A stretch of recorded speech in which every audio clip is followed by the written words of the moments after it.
Welcome to the deep dive. Today, we're diving into something that you specifically requested, the world of protocol. Oh, interesting. And not just any protocol, we're zeroing in on order of precedence. We've got a stack of your sources here ready to unpack the intricate rules that dictate who sits where, who speaks first, and who gets that coveted spot in the front row of the photo. I have a feeling we're about to uncover a whole lot more than just fancy seating arrangements. You're absolutely right. These rules are often seen as mere formality, but they actually reflect deep-rooted traditions, power dynamics, and even cultural nuances. It's a fascinating blend of history, psychology, and social strategy. That makes me think, have you ever encountered a situation where these seemingly insignificant details actually had major consequences? Like a protocol slip-up that caused a real diplomatic headache? Oh, absolutely. One example that springs to mind involves a state dinner several years ago. The protocol team accidentally seated a high-ranking official from a visiting country in a less prominent position than their counterpart from another nation. The perceived slight created quite a stir and required some serious diplomatic backpedaling to smooth things over. Wow, so simple seating arrangement mishap can actually strain international relations. That's a reminder that we're not just talking about abstract rules here. These protocols have real-world implications. Okay, so let's break it down. What exactly is order of precedence, and where do these intricate rules come from? Order of precedence, at its core, is a system for determining the relative ranking of individuals or groups, especially in formal settings. It dictates everything from who enters a room first to who gets the first toast at a banquet. And its origins can be traced back centuries, to a time when social hierarchies were even more rigid and carefully observed. I can see how in a world of kings and queens, knowing your place was pretty important. But how did these traditions evolve into the modern systems of protocol we see today? Well, one of the pivotal moments in the development of modern protocol was the establishment of the Vienna Convention on Diplomatic Relations in 1961. Before that, international gatherings could be quite chaotic, with no clear rules for diplomatic interaction. So the Vienna Convention was like creating a diplomatic rulebook, a common language for nations to interact with each other without causing unintentional offense. Exactly. It provided a framework for diplomatic accreditation, immunities, and of course, precedence. It laid the groundwork for a more standardized and less volatile system of international relations. That makes a lot of sense. Speaking of standardization, one of the most intriguing aspects of protocol I came across in the research was this idea of the right hand. I'm curious, what's the significance of this seemingly arbitrary detail? Ah, the principle of the right hand. Yeah. It's a fundamental concept in protocol, and it's far from arbitrary. Placing the guest of honor on the host's right side is a subtle but powerful way of conveying respect and honor. It's a nonverbal cue that dates back centuries. I can see that. It's like a visual shorthand for saying, this person is important. I've definitely noticed that in business settings too. The CEO usually sits at the head of the table, and the most important clients are often seated to their right. Precisely. And this principle isn't just limited to seating arrangements, it extends to processions and even walking side by side. The right side has long been associated with a position of honor and authority. In fact, you can trace this back to ancient Rome, where the right hand was considered the sword hand, symbolizing strength and power.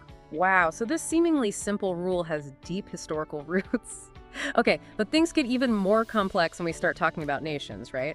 How do you determine order of precedence when you're dealing with hundreds of countries, each with their own sense of history and importance? You've hit on a crucial challenge in international diplomacy.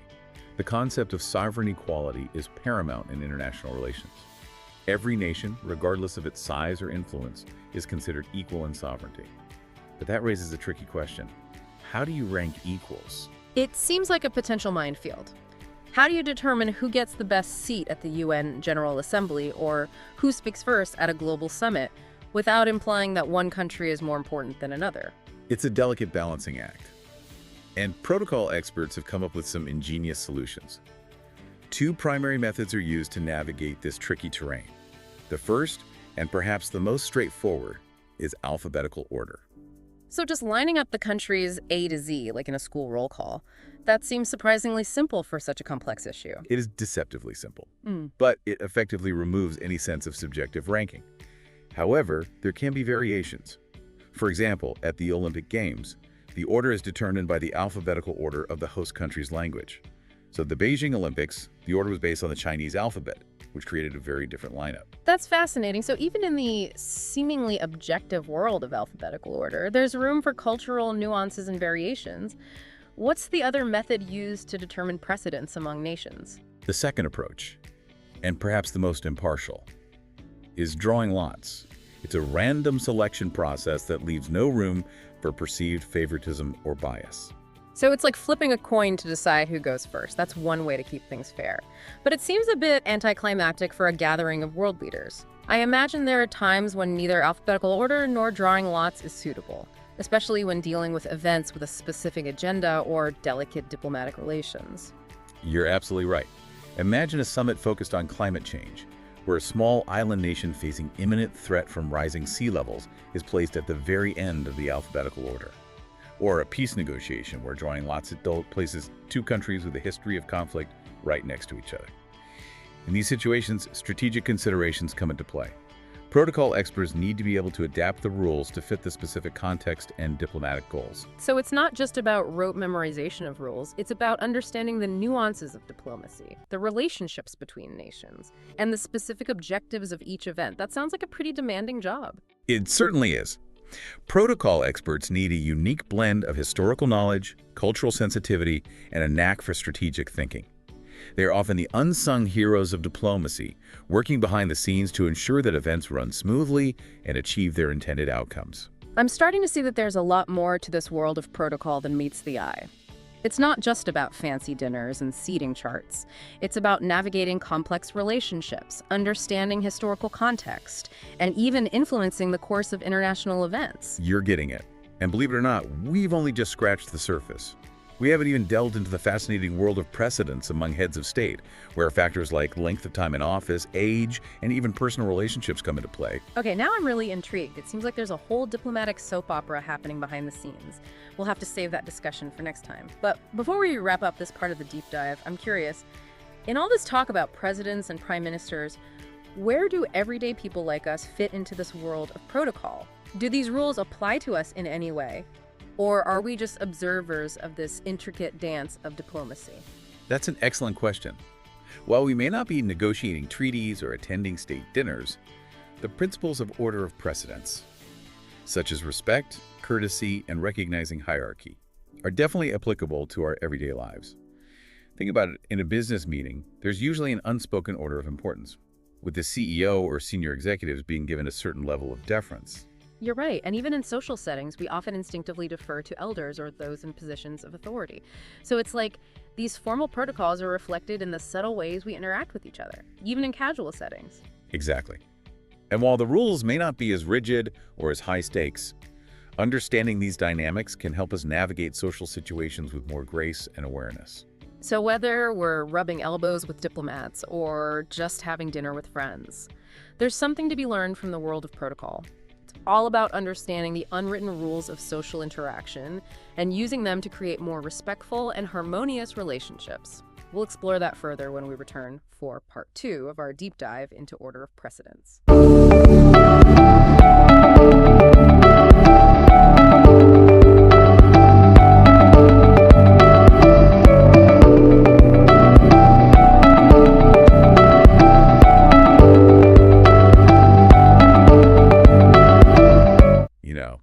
It's interesting that you mentioned the parallels between formal protocol and everyday social interactions. It's like we all have an innate sense of these hierarchies and how to navigate them, even if we're not consciously aware of it. That's a really good point. It's like those unspoken rules of the road. We all know to drive on the right side. Well, most of us anyway, even if we can't recite the exact traffic laws. Exactly. And just like with traffic laws, there are consequences for breaking the rules of protocol, even if those consequences aren't always as immediate or obvious. Now, I'm really curious. What are some examples of those consequences? What happens when someone commits a major protocol blunder, especially on the international stage? Well, in diplomatic circles, a breach of protocol can be interpreted as a sign of disrespect, or even a deliberate insult. It can strain relationships between countries, undermining diplomatic efforts, or even derail negotiations. So it's not just about hurt feelings or awkward moments. These protocol slip-ups can have tangible consequences for international relations. Absolutely. And history is full of examples. One particularly dramatic incident involved a misunderstanding over gift-giving. A visiting head of state presented their host with a gift that was considered culturally inappropriate, a type of animal that held negative connotations in the host country's culture. The perceived insult created a diplomatic rift that took years to repair. Wow. That's a stark reminder that these cultural nuances are incredibly important. It's like showing up to a friend's housewarming party with a gift that completely misses the mark, only on a much grander scale. So protocol isn't just about knowing who sits where or who walks in first. It's about understanding the cultural context, the symbolism behind gestures, and the potential for misinterpretations. You've hit the nail on the head. Yeah. And that's why having skilled protocol experts is so crucial. They're trained to anticipate these potential issues, navigate cultural differences, and ensure that events run smoothly, respecting both international norms and the specific sensitivities of the participants involved. It sounds like a pretty high-pressure job. They're basically the diplomatic equivalent of air traffic controllers, making sure everyone lands safely and avoids a collision. That's a great analogy. They're the ones working behind the scenes, orchestrating those seemingly effortless diplomatic dances. Okay, so we've seen how protocol blunders can play out on the international stage. But what about everyday folks like us? Are there any common protocol mistakes that we might make without even realizing it? Any hidden etiquette landmines we should be aware of? Oh, there are definitely a few, even with the best intentions. It's easy to make protocol faux pas, especially when we're unfamiliar with the specific rules or cultural norms of a particular situation. Okay, I'm all ears. Lay those etiquette landmines on me. I'd rather be prepared than accidentally commit a social faux pas. Let's start with something seemingly simple: introductions. You'd be surprised how often people fumble with this basic social interaction, especially in formal settings. I've definitely been there. It's like a mental puzzle, trying to figure out who should be introduced to whom first, especially when you're dealing with different levels of seniority or professional titles. Exactly. And those moments of hesitation can create awkwardness, or even give the impression of disrespect. So here's a simple rule of thumb to remember. Always introduce the person of lesser importance or rank to the person of greater importance or rank. So if I'm introducing a junior colleague to the CEO, I should introduce the colleague to the CEO, not the other way around. It's about showing deference to the person in the higher position. Precisely. It's a subtle but important way of acknowledging the social hierarchy and demonstrating respect. And while it might seem a bit old-fashioned or formal, these rules can actually make social interactions smoother and more comfortable for everyone involved. It's like having a roadmap for navigating those potentially tricky social situations. Okay, introductions check. What other protocol pitfalls should we be mindful of? Let's talk about forms of address. Using the correct titles and honorifics is crucial in demonstrating respect, especially when interacting with people in positions of authority or from different cultures. You're right. It's not always appropriate to just call everyone by their first name, especially in professional settings. But it can be tough to keep track of all the different titles and honorifics. It can be, especially when you're dealing with international colleagues or clients. In many cultures, using formal titles like Mr. or Mrs. or professional designations such as doctor or professor is considered essential. And in some cultures, specific honorifics are used to convey respect for elders or those in higher social standing. It sounds like doing your homework beforehand is crucial.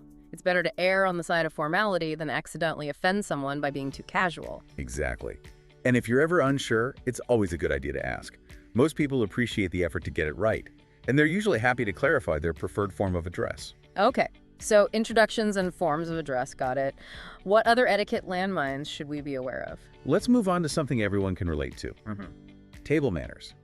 Dining etiquette, especially in formal settings, can be a minefield of potential blunders. Oh yes, the dreaded table manners. Even though I consider myself fairly well-versed in etiquette, I still get nervous about using the right fork or remembering which bread plate is mine. It's understandable. There are so many rules and nuances, and they can vary depending on the culture and the occasion. But here are a few basic tips to keep in mind. First, always wait for the host to begin eating before you start. That's a classic rule. Don't dive into the delicious spread before the host gives the green light. It's about showing respect and consideration. Exactly. And when it comes to using utensils, remember to work from the outside in. The furthest fork is typically for the salad or appetizer, and you work your way inward as the courses progress.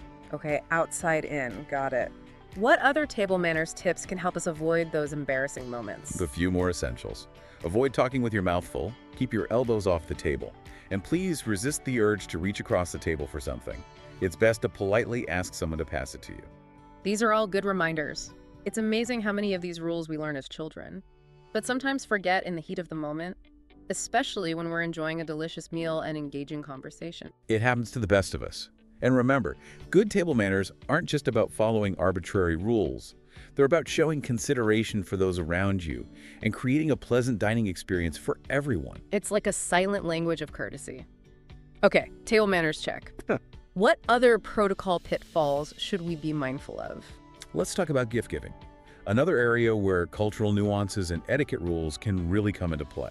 Gift giving can be tricky, even in casual settings. It's that age-old dilemma. What to get someone who already has everything or someone you don't know very well? Exactly. And in some cultures, there are very specific rules about what gifts are considered appropriate, and even how they should be presented. Failing to understand these customs can lead to awkward moments, misunderstandings, or even offense. It's like showing up at a Japanese tea ceremony with a bouquet of lilies, which are traditionally associated with funerals in Japanese culture. Not exactly the message you want to send. You've got it. So it's not just about picking out something nice or thoughtful. It's about understanding the cultural context, the symbolism behind different objects, and the potential for misinterpretations. So, again, doing your homework and understanding the specific cultural norms is essential. But what if you're in a situation where you're unsure about the gift-giving etiquette? What are some safe options that are generally well-received across cultures? That's a great question. If you're ever in doubt, it's always best to err on the side of caution and choose something neutral and universally appreciated.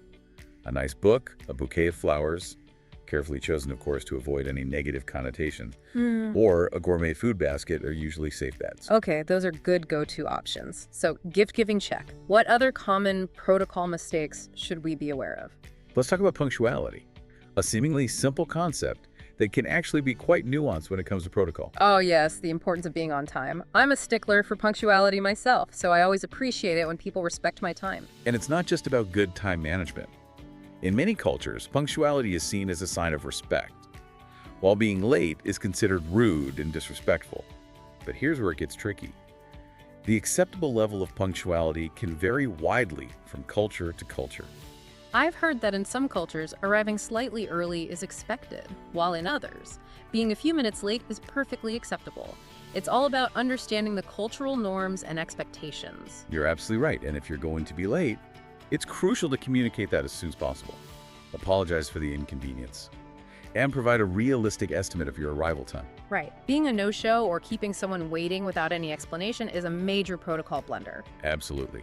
Even if there are legitimate reasons for your delay, failing to communicate effectively can create a negative impression and damage relationships. So, communication is key, whether it's about introductions, gifts, or punctuality.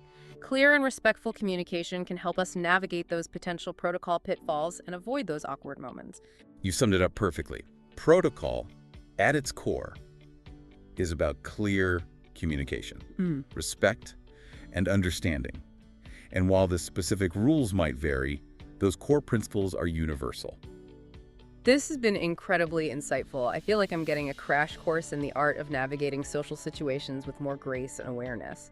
But as we delve deeper into this world of protocol, I have to ask, is there a danger of becoming too obsessed with it? Can we get so caught up in the rules and the minutiae that we lose sight of the bigger picture? That's a very perceptive question, and the answer is yes.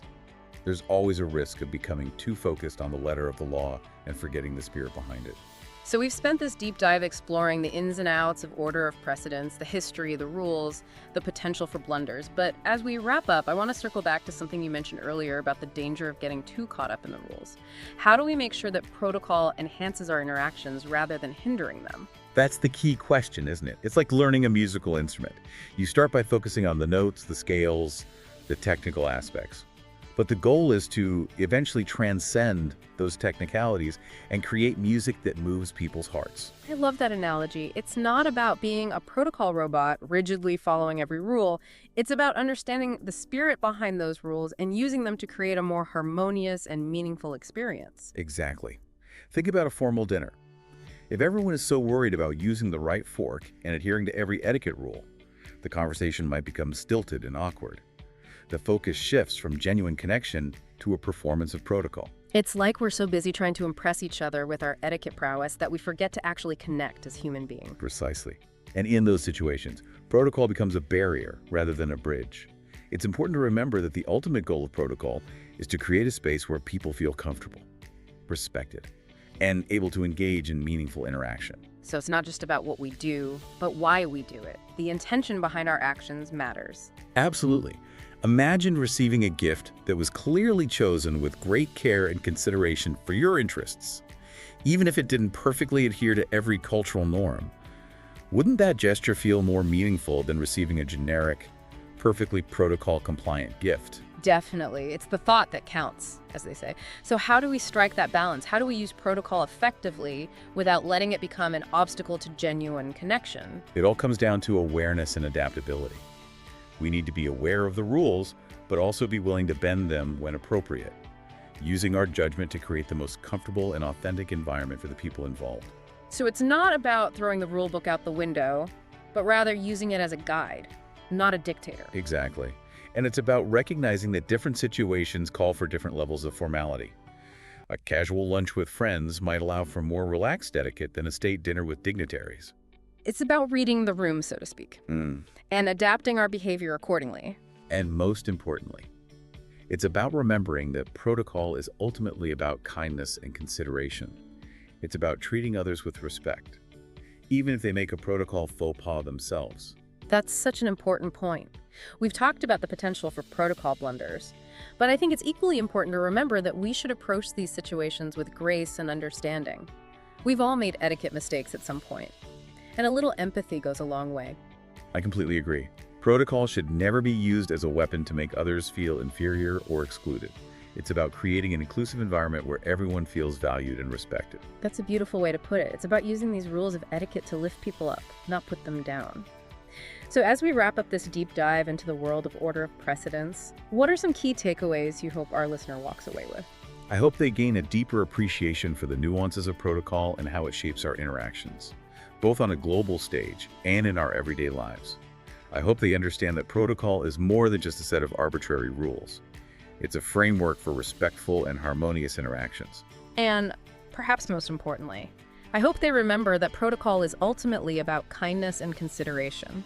It's about treating others with respect, even when they stumble, and using these tools of etiquette to build bridges rather than walls. Well said. And remember, even if you make a few missteps along the way, the most important thing is to learn from those experiences and continue to strive for respectful and harmonious interactions. This has been such an enlightening journey into the world of protocol. From the grand stage of international diplomacy to the everyday etiquette dilemmas we all face, we've uncovered the subtle but powerful ways that these customs shape our relationships and experiences. It's been a pleasure diving into this topic with you. So to our listeners, we hope this deep dive has given you a new perspective on the world of order of precedence. Remember, it's not about memorizing a set of rules, but rather understanding the spirit behind those rules and using them to navigate the world with grace, respect, and a genuine desire to connect with others. Thanks for joining us on The Deep Dive.